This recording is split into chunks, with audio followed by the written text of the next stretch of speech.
सागर व महासागर की उत्पत्ति। तो सागर और महासागर की उत्पत्ति के बारे में जानने से पहले सबसे पहले सागर और महासागर का सामान्य परिचय। थल एवं जल पृथ्वी के दो बड़े भूभाग हैं। इनमें जल भाग समस्त ग्लोब पर लगभग 71% भाग घेरता है।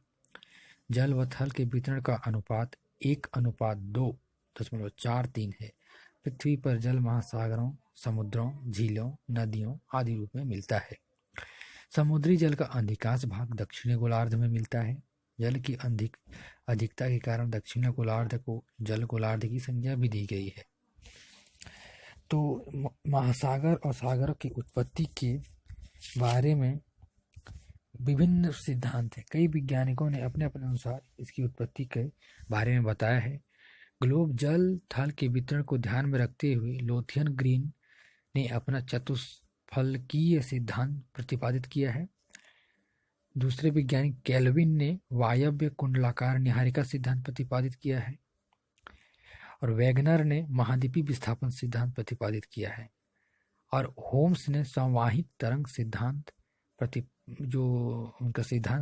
किया है। इन सिद्धांतों का विवेचन करने से पहले सागर व महासागर की उत्पत्ति को समस्या हल हो जाती है। इन सब के सिद्धांत में सबसे उत्तम सिद्धांत वैगनर के महाद्वीपीय सिद्धांत को ही माना गया है। तो सबसे पहले लोथियन ग्रीन का चतुष्फलक सिद्धांत या चतुष्फलकीय सिद्धांत के बारे में जानते हैं।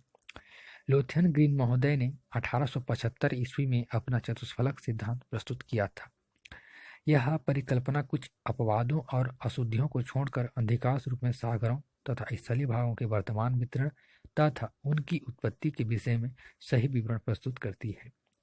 ग्रीन ने अपनी इस परिकल्पना का प्रतिपादन सागर तथा स्थल के वर्तमान वितरण को ध्यान में रखते हुए किया है। अपनी परिकल्पना को प्रस्तुत करने से पूर्व उन्होंने निम्नलिखित बिंदुओं पर विचार किया था।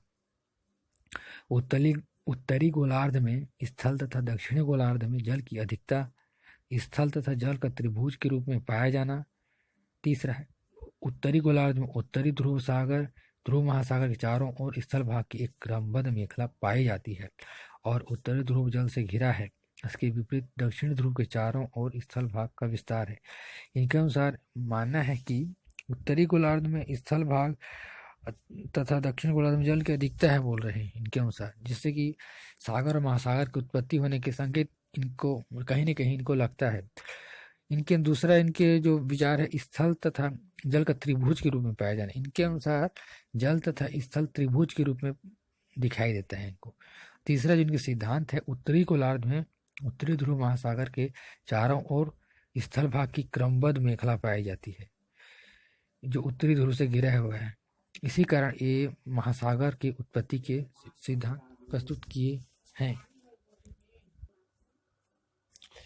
इनके अनुसार प्रशांत महासागर के चारों ओर नवीन मोड़दार पर्वत तथा द्वीप तोरण पाए जाते हैं। चतुष्फलक या ट्रेडाहेड्रन एक ठोस आकृति है जिसके 4 समतल सतह होते हैं और 3 ऊंचे कगार होते हैं। ये कगार से केंद्र से सबसे दूर होते हैं। ग्रीन महोदय ने चतुष्फलक संबंध के बारे में 2 तथ्य ज्ञात किए हैं। उनका पहला जो तथ्य है, एक गोलाकार एवं मुलायम पिंड यदि संकुचित होता है तो वह चतुष्फलक का रूप ले लेता है। उनका यह मत फेयरब्रेन की खोज पर आधारित था, जिन्होंने यह प्रयोग किया कि यदि किसी गोल पाइप के चारों ओर समान दबाव डाला गया तो वह चतुष्फलक का आकार धारण कर लेगा। ग्रीन महोदय का मत था कि चतुष्फलक ऐसी आकृति होती है जिसका आयतन धरातलीय क्षेत्र की अपेक्षा न्यूनतम होता है। चतुष्फलक सिद्धांत में ग्रीन महोदय ने कल्पना किया कि प्रारंभ में पृथ्वी अत्यंत गर्म अवस्था में थी और धीरे धीरे ठंडी हो रही थी। उसकी पपड़ी पहले शीतल हुई, परंतु उसका जो आंतरिक भाग है, जो उसका धरातल का जो अंदर का भाग है, वह धीरे धीरे शीतल होता रहा। फलस्वरूप हुआ क्या कि आंतरिक भाग में अधिक संकुचन आने के कारण उसका आयतन कम हो गया। क्योंकि पपड़ी का तात्पर्य यहाँ धरातल का ऊपरी भाग, क्योंकि पपड़ी शीतल होकर ठोस हो चुकी थी, अतः उसमें और अधिक सिकुड़न नहीं आ सका। परिणाम स्वरूप पृथ्वी के ऊपर तथा आंतरिक भाग में अंतर आ गया। इस तरह शीतल होने तथा संकुचन के कारण पृथ्वी ऐसी अवस्था में आने लगी जिसका आयतन कम और क्षेत्रफल अधिक हो। दूसरे शब्दों में पृथ्वी का आकार चतुष्फलक जैसा होने लगा। ग्रीन महोदय ने पुनः कल्पना की कि अभी पूर्ण रूपेण चतुष्फलक में परिवर्तित नहीं हो पाया है। पृथ्वी की बनावट में जो भिन्नता के कारण चतुष्फलक विशुद्ध रूप में नहीं बन सकता है, उसमें असमानता होना स्वाभाविक है। पृथ्वी के संबंध में ग्रीन महोदय ने कल्पना की कि सपाट भागों पर महासागर या जल तथा कोणात्मक भागों पर स्थल या महाद्वीप बनते हैं। ग्रीन महोदय ने आगे कल्पना की कि संकुचन के समय पृथ्वी की बाह्य तथा आंतरिक परतों में अंतर आ गया तथा गुरुत्व बल के कारण ऊपरी परत नीचे परत वाल से बैठने लगी। दूसरे शब्दों में ऊपरी भूपटल निचले चतुष्फलक की आकृति पर बैठ गया। परिणाम स्वरूप सागर और स्थल का निर्माण हुआ। चतुष्फलक के आकार वाली पृथ्वी चपटे 4 भागों पर 4 महासागरों का निर्माण हुआ तथा कोणात्मक भागों पर इसकी महाद्वीप की रचना हुई। दूसरा जो सिद्धांत है ग्रीन महोदय के, जो चतुष्फलक सिद्धांत है, इनका जो सिद्धांत है चतुष्फलक, इनका मूल्यांकन किया गया। इनके बारे में कई विद्वानों ने अपने जो पक्ष दिए, कई विज्ञानों ने इसकी आलोचना की। सबसे पहले इनके सिद्धांत का जो गुण है या पक्ष में तर्क देख लेते हैं। ग्रीन महोदय ने चतुष्फलक सिद्धांत से जल तथा स्थल के वर्तमान वितरण को पूर्ण रूपेण समझा जा सकता है। इस चतुष्फलक के चपटे 3 भागों पर महासागर, अटलांटिक महासागर व हिंद महासागर का विस्तार है। शीर्ष भागों पर उत्तरी व दक्षिणी अमेरिका, यूरोप व अफ्रीका, एशिया, ऑस्ट्रेलिया, अंटार्कटिका महाद्वीप में फैले हैं। ग्रीन महोदय ने पानी के ग्लोब के चतुष्फलक को डुबोकर प्रयोग किया कि उत्तरी समतल भाग पर जल और उठे हुए 4 कोणात्मक किनारों पर स्थल की कल्पना की जा सकती है।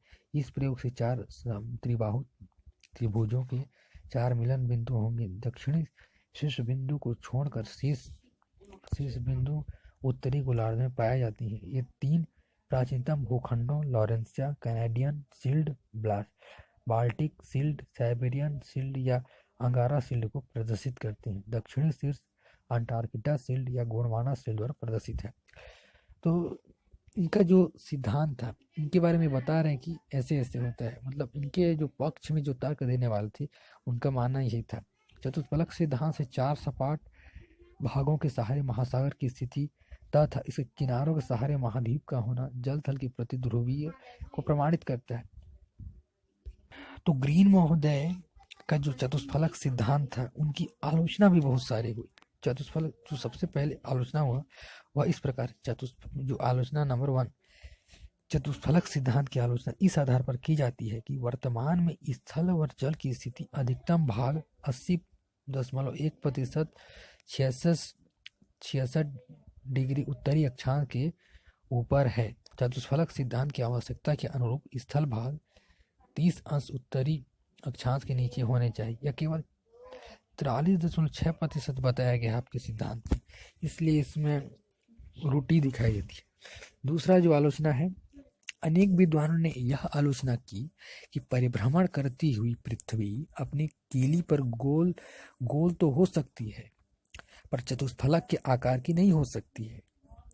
तीसरा जो आलोचना है, चतुष्फलक के आकार वाली पृथ्वी कभी संतुलन हो ही नहीं सकती।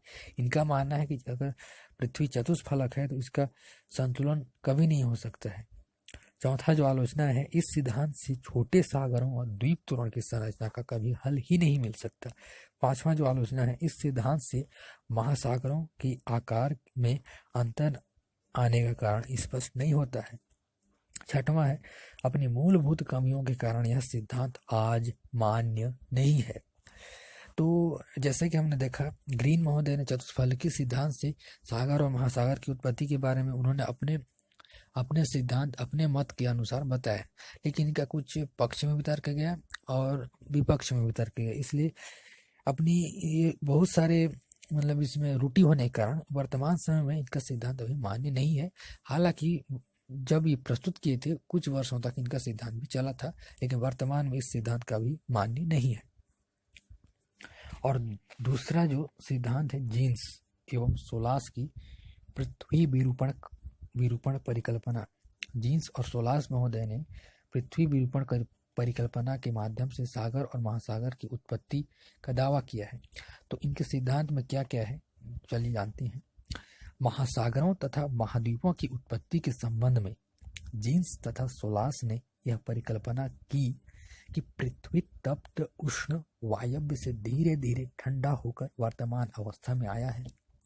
इससे उसकी आकृति में विरूपण हुआ है और नाशपाती की शक्ल में आने पर महासागरों तथा महाद्वीपों की रचना हुई है।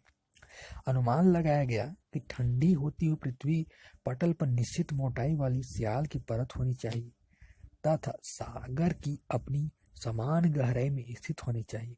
परीक्षण के उपरांत यह पाया गया कि सियाल परत संपूर्ण पृथ्वी पटल पर समान मोटाई पर स्थित नहीं है, कहीं अधिक है तो कहीं कम है। प्रशांत महासागर में सियाल परत का पूर्णतः अभाव है, उसकी परत बेसाल्ट की बनी हुई है। अटलांटिक तथा हिंद महासागर में ग्रेनाइट परत का अंश पाया जाता है, मात्र अंश पाया जाता है। जीन्स महोदय ने प्रशांत महासागर से चंद्रमा की उत्पत्ति बतलाई। इन्होंने अपने सिद्धांत में प्रशांत महासागर से चंद्रमा की उत्पत्ति बतलाई थी। वे मानते थे कि चंद्रमा की उत्पत्ति के बाद पृथ्वी का परिक्रमण निरंतर जारी रहा, जिससे पृथ्वी की आकृति नाशपाती के जैसे हो गई। इसकी पुष्टि हेतु एक तर्क दिया गया कि गोल बर्तन में भरे हुए तरल पदार्थ में यदि ध्यान सुनिए, गोल बर्तन में भरे हुए तरल पदार्थ में से यदि कुछ पदार्थ बाहर निकाल दिया जाए तब भी उस पदार्थ की स्थिति वही रहेगी, जबकि पृथ्वी तो परिभ्रमण की अवस्था में थी और अब भी है। नाशपाती की आकृति। जीन्स एवं सोलास महोदय ने नाशपाती की आकृति रखने वाली पृथ्वी के शीर्ष भाग में महासागर बनने की इन्होंने अपने सिद्धांत उन दावों का प्रतिपादित किया। दूसरा जो सिद्धांत था इनका कि नाशपाती की आकृति धारण करने वाली पृथ्वी के उत्थित मध्य भाग में स्थल भाग की उत्पत्ति हुई। तीसरा जो बिंदु है, नाशपाती की शक्ल की शीर्ष भाग में ठीक इसके विपरीत दबे हुए भागों में महासागर एवं छोटे महाद्वीप हैं। चौथा है, नाशपाती की आकृति को मानने के बाद जीन्स महोदय ने कल्पना किया कि पृथ्वी ठंडे होने के समय संकुचन हुआ। इस संकुचन के समय दोनों स्थल भाग आकर्षण के कारण एक दूसरे की तरफ परस्पर आकर सट गए। इन सटे हुए स्थल भागों में संपीड़न या भिंचाव हुआ, जिससे भूमध्य रेखीय भागों पर धरातली क्षेत्रों में उभार पैदा हुआ। ये उभरे हुए भाग महाद्वीप तथा दबे हुए सागर कहलाते हैं। सन 1908 में सोलास महोदय ने जो अपने ये पृथ्वी विरूपण जो परिकल्पना है इसमें वास्तविकता सिद्धांत में प्रकट की कि उस समय वह जल एवं थल के वितरण वर्तमान वितरण के अनुरूप था। अफ्रीका महाद्वीप स्थल गोलार्ध के मध्य स्थित है। इसके प्रतिध्रुव में प्रशांत महासागर है। यह काल्पनिक नाशपाती की आकृति वाले पृथ्वी के शीर्ष भाग में आज कोई छोटा महाद्वीप नजर नहीं आता। कि पहले कल्पना की गई थी कि सोलास ने पहले स्थित महासागरों प्रमाण दिए हैं कि America, Antarctic, Australia, Indonesia, Asia द्वारा प्रस्तुत वर्तमान स्थल भागों में वलय जल के बाहर उभरे हुए स्थल भाग हैं जो प्रशांत महासागर को अटलांटिक और हिंद महासागर द्वारा अलग करते हैं। ओशन एक जो उनके समकालीन विद्वान ओसमंड फिशर थे, उन्होंने 1910 में जीन्स तथा सोलास के सिद्धांत का समर्थन करते हुए यह बात प्रकट की कि प्रशांत महासागर का जो बेसिन बना था वह चंद्रमा की पृथ्वी द्वारा अलग हो जाने के कारण ही बना था। फिर फिशर महोदय ने यह भी प्रकट किया कि पृथ्वी के धरातल में बड़ी असंगति तथा असमानता मिलती है। इस असमानता का मुख्य उदाहरण तथा स्पष्टीकरण अटलांटिक तथा प्रशांत महासागर की तट रेखाएं हैं। यह मत भी भूभौतिकी खोजों से मिलता है। तो जो उनको जो समकालीन एक जो मतलब विद्वान थे ओसमंड फिशर, जीन्स तथा सोलास तो थे, लेकिन उनके जो समकालीन एक थे उन्होंने भी उनकी जो परिकल्पना थी उसको उन्होंने अपना समर्थन दिया, उन्होंने उसको वैज्ञानिक बताया। जो जीन्स और सोलास महोदय की पृथ्वी विरूपण परिकल्पना थी उसकी आलोचना भी हुई। तो सबसे पहले इसका जो समीक्षा किया गया, इस सिद्धांत में जो आधार प्रस्तुत किए गए हैं वे परीक्षण के उपरांत सही प्रतीत होते हैं, क्योंकि पृथ्वी की स्याल परत का घनत्व 2.75 है, जबकि चंद्रमा का घनत्व 3.46 है। दोनों में मामूली यह अंतर क्यों आया? इसके समर्थन में यह माना जा सकता है कि चंद्रमा के पृथ्वी से अलग होते समय स्याल परत के साथ जोड़ा थोड़ा सा सीमा परत का अंश भी चला गया होगा। दूसरा आधार यह भी है कि चंद्रमा का क्षेत्रफल प्रशांत महासागर के बिल्कुल बराबर है। तीसरी बात यह सिद्ध हो जाती है कि चंद्रमा जब पृथ्वी से अलग हुआ था उसकी 60 किलोमीटर मोटी परत थी। इनका जो समीक्षा इस सिद्धांत की पहली आलोचना यह है कि यदि चंद्रमा पृथ्वी से अलग हुआ है तो पृथ्वी की परिभ्रमण गति में अंतर आना चाहिए था, लेकिन ऐसा क्यों नहीं हुआ। दूसरा जो है 1983 में यह मत प्रकट किया गया कि पृथ्वी ग्रह से अलग हुआ है, यह ग्रह ही होना चाहिए, न कि उपग्रह। चंद्रमा तो एक उपग्रह है। तो इस सिद्धांत ये दूसरा आलोचना था। तीसरा जो चैम्बरलिन और मोल्टन जो भूगोलवेत्ता है उन्होंने किया था, चंद्रमा को पृथ्वी से अलग मानने का प्रयास किया, परंतु यह भी मत प्रकट किया कि इतने बड़े भाग के अलग होने पर पृथ्वी का कोणीय संवेग क्यों नहीं बढ़ा। चौथा जो वैज्ञानिक एफ नोके थे, इन्होंने 1931 में बात सिद्ध किया कि पृथ्वी से अलग हुई वस्तु पृथ्वी में मिलनी ही चाहिए थे। लेकिन तमाम आलोचनाओं को जो जीन्स और सोलास महोदय ने उत्तर नहीं दे पाए, निरुत्तर हो गए। इसी कारण इनका जो सागर और महासागर की उत्पत्ति का परिकल्पना थी ये भी निराधार हो गया। हालांकि जो सिद्धांत वर्ष में कुछ वर्षों तक चला, लेकिन वर्तमान में सब इनका भी जो सिद्धांत है यह भी मान्य नहीं है। अभी दो सिद्धांत हमने पढ़े हैं। पहला है लोथियन ग्रीन का चतुष्फलक सिद्धांत और इनका जो पृथ्वी विरूपण परिकल्पना सिद्धांत। इन दोनों सिद्धांत में कोई आधार नहीं है, इसलिए इनका मान्य नहीं है।